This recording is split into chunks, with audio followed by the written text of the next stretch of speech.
We need these step changes to make the global economy more vibrant.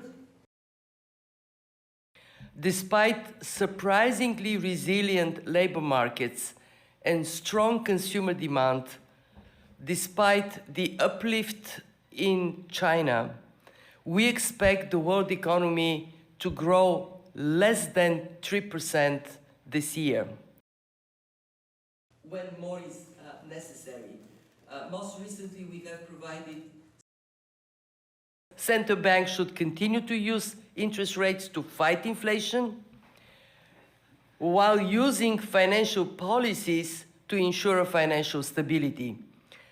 This is the right course of action, so long as financial pressures remain limited.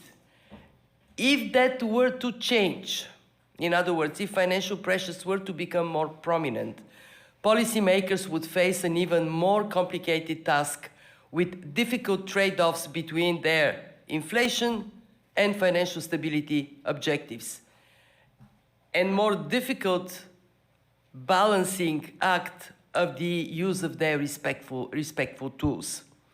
And this is why our message, and it would come loud and clear during the spring meetings, is going to be vigilant and be more agile than ever.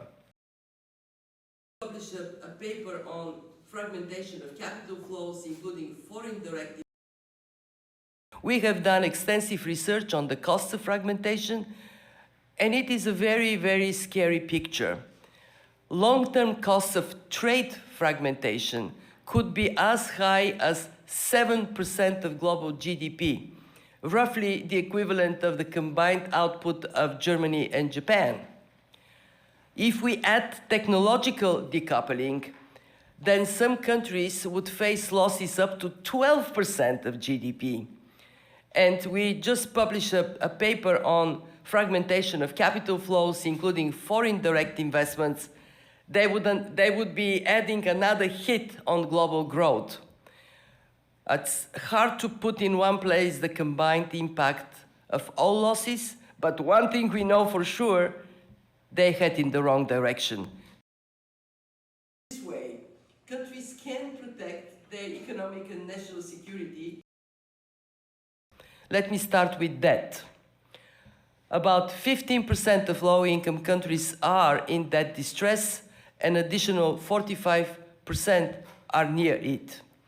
About a quarter of emerging market economies are at high risk, facing default-like borrowing costs. And this has raised a legitimate concern about the potential wave of debt restructuring cases and how to handle them at a time when current restructuring has proven to be difficult with costly delays. For so many. We also have provided 650 billion through innovations in our toolkits, food shock window,